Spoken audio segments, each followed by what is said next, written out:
Hi and welcome to Axtreme-Guitar. For this video I'm going to be going over Stand By Me by Benny King, and this is a fun one to play. It's really not difficult. I was doing some things that might be a little more difficult for you if you were to do that, but if you wanted to go straight through the chords, I'll tell you right from the start. It's A.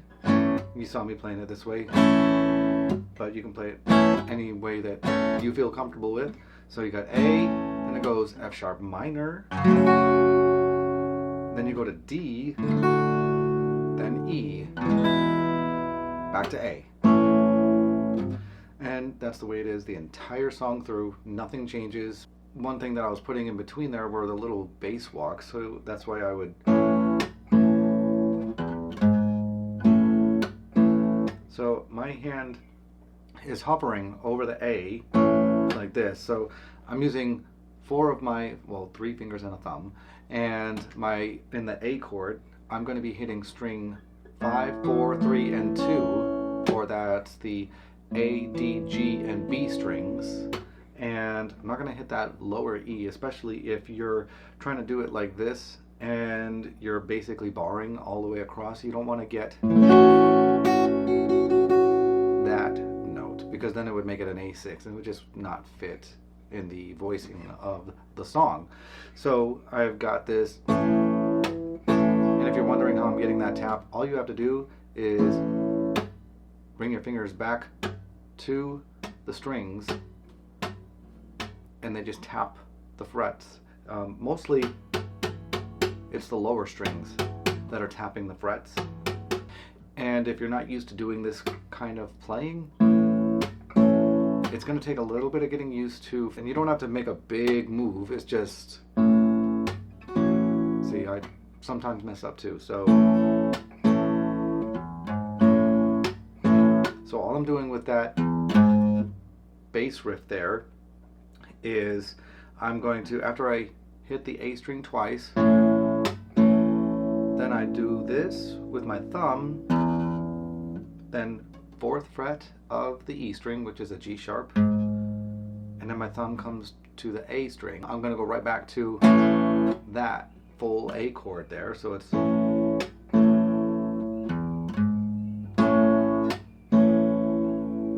So that's the beginning there. And when we go from the A to the F sharp minor, what I'm doing is,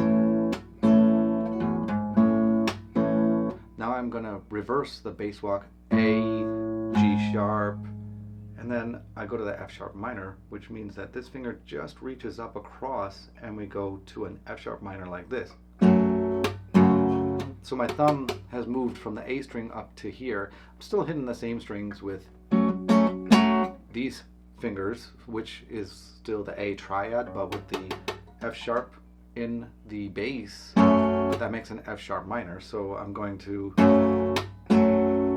get those 4 notes in there. Now, like I said before, this is the way that I'm doing it, but you could just strum it too, like...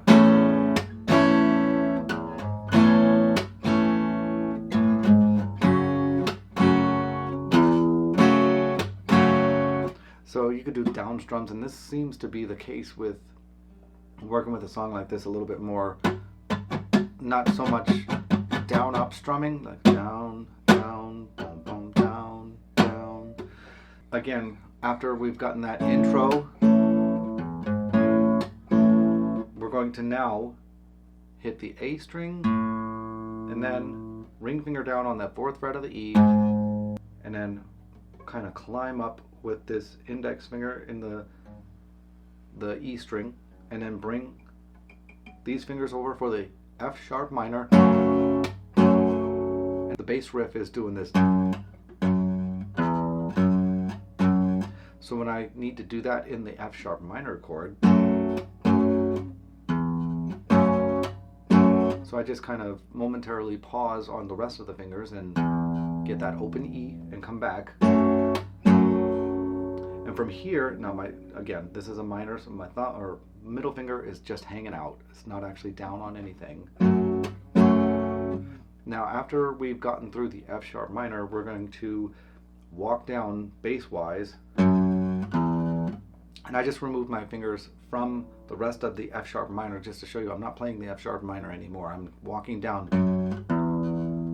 and then I go to a D chord.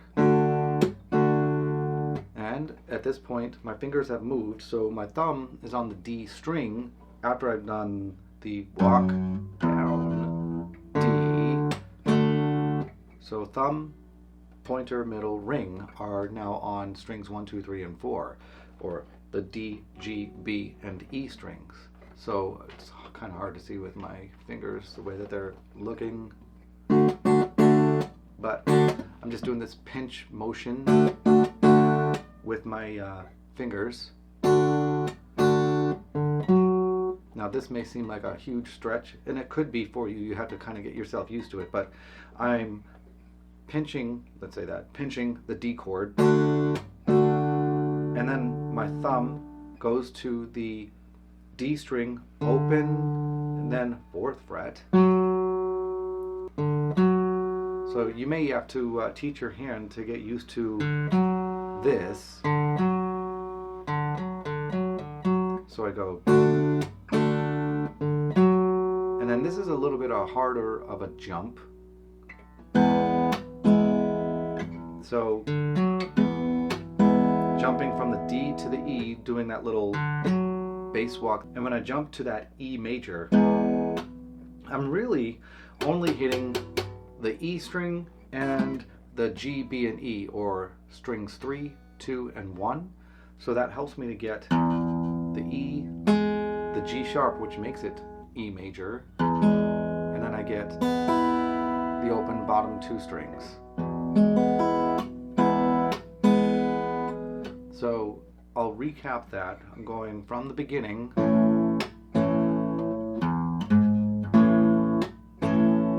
and then I walk down backwards that bass walk, A, G sharp, F sharp minor. And then I move my finger a little bit just to get the E, and then I come back to my F sharp minor. And now I'm gonna walk down to a D, and I get the open D string to the 4th fret with my pinky. I mean, you could change your fingers so that you can reach it more comfortably. I tend to hold it just because I want to sustain the note. So